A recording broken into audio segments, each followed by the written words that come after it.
Tout est parti de la diffusion lundi 9 décembre d'un documentaire sur 2 chaînes de télévision publiques algériennes.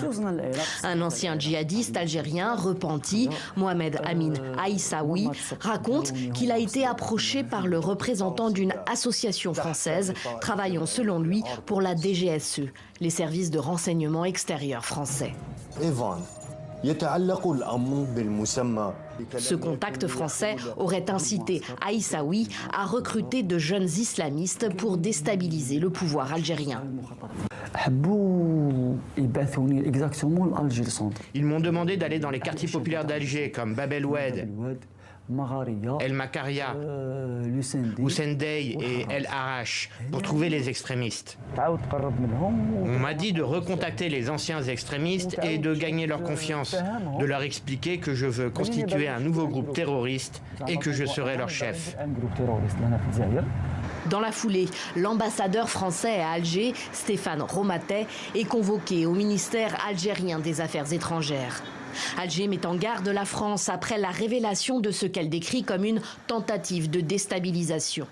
L'affaire ne devient publique que ce dimanche via la presse officielle qui cite des sources diplomatiques évoquant la volonté notoire de la France de nuire grandement à l'Algérie.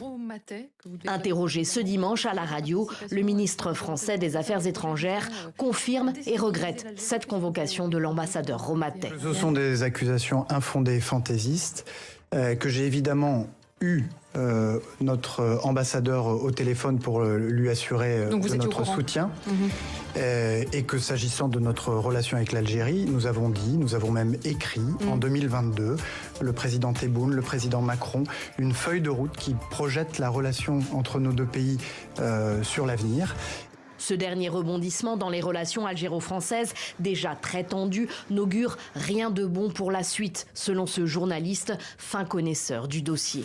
La situation entre Alger et Paris ne va pas vers l'apaisement, mais davantage de tensions et d'exacerbations, ce qui laisse à penser que nous allons rester sur cette préfiguration, dans cette logique, pendant probablement jusqu'à le départ du président Macron.